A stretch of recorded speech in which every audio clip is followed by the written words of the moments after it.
everybody. I am now moving on to chapter 7 of The Billionaire Boy by David Walliams. Now, in chapter 6, we met the Grubs and they are awful.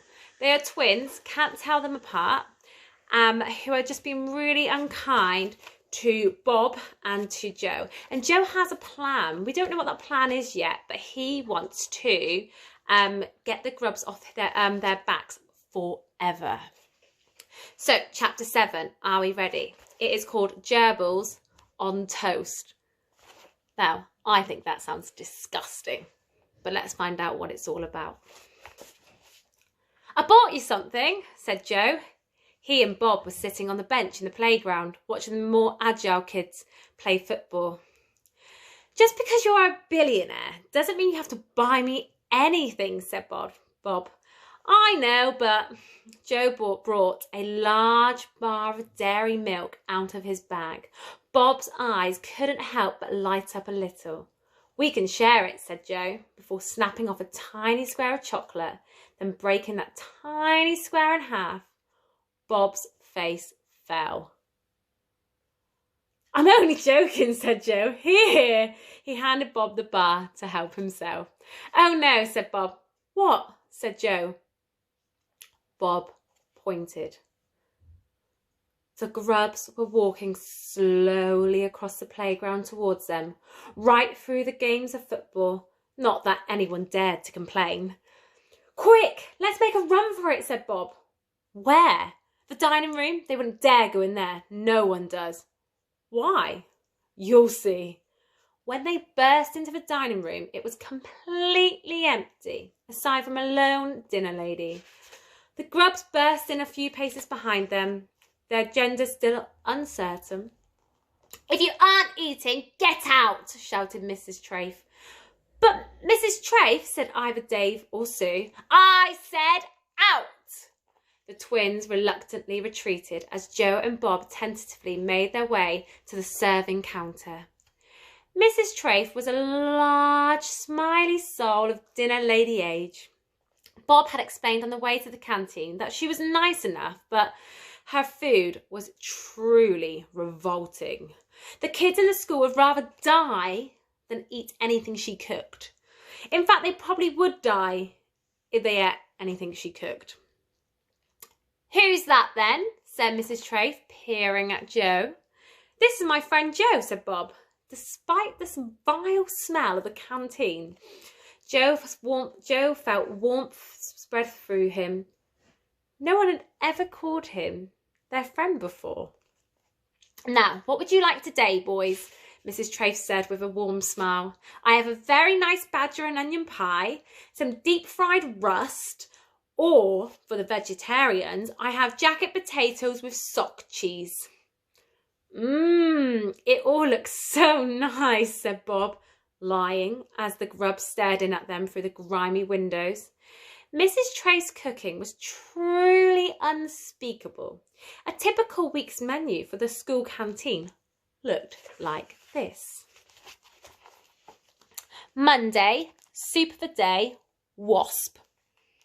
Gerbils on toast, or hare lasagna, vegetarian option available, or brick cutlet, or served with deep-fried cardboard. Dessert, a slice of sweat cake. Ooh, that sounds gross.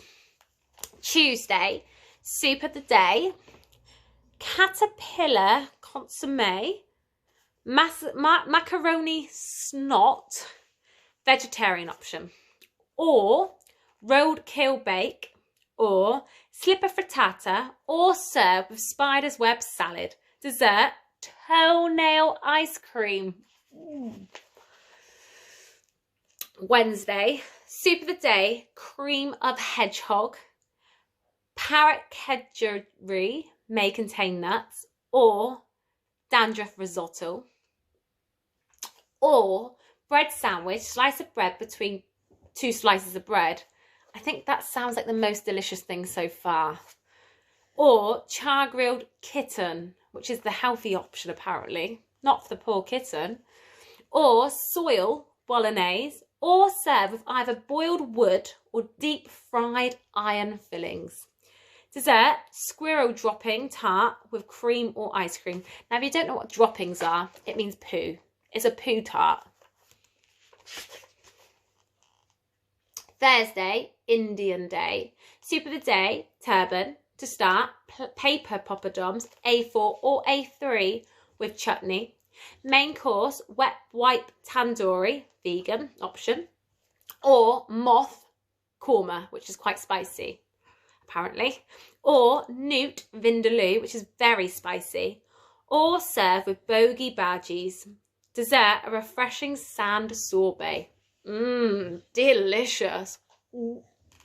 Friday, soup of the day, terrapin, pan-fried otter steaks, or owl quiche, or boiled poodle, not suitable for vegetarians. Well, I don't think eating a dog is suitable for anybody, but definitely not for vegetarians, apparently. Or serve with a slice of gravy. Have you ever had a slice of gravy before? And dessert, mouse mousse. Oh, so hard to choose, said Bob, desperately scouring the trays of food for something edible. Go for the bread, Bob. I think we would just have 2 jacket potatoes, please. Is there any chance I could have it without the sock cheese, pleaded Joe. Bob looked hopefully at Mrs. Trafe. I could sprinkle on some earwax shavings if you prefer, or a showering of dandruff, offered Mrs. Trafe with a smile. I think I would just have it totally plain, said Joe. Some boiled mould on the side, perhaps? You are growing, boys, offered Mrs. Tate, wielding a serving spoon of something green and unspeakable. I'm on a diet, Mrs. Trafe, said Joe. Me too, said Bob. Oh, that's a shame, boys, said the dinner lady dolefully. I have a smashing dessert on today, jellyfish and custard. My absolute favourite too, said Joe. Never mind. He took his tray to one of the empty tables and sat down.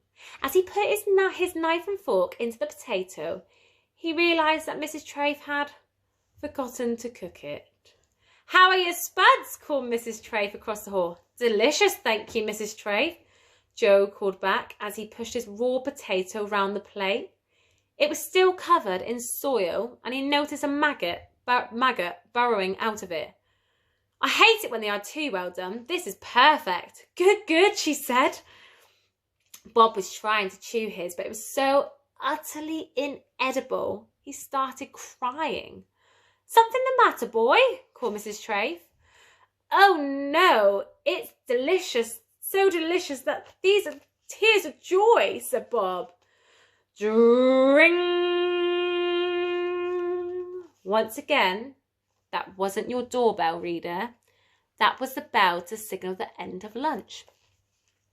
Joe let out a sigh of relief.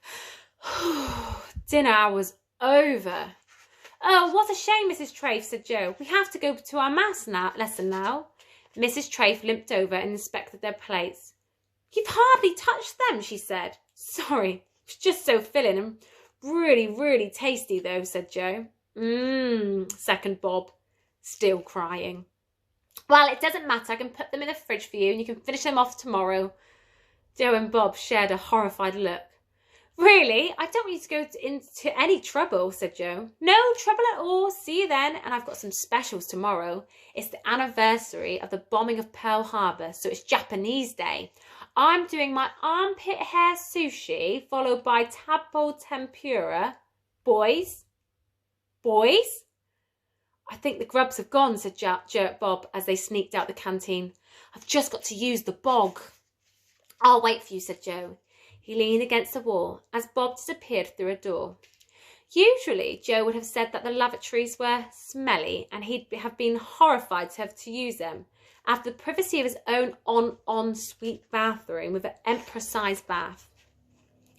But the truth was that the toilets didn't smell as bad as the canteen. Suddenly, Joe sensed 2 figures looming behind him. Oh no, who do you think it might be?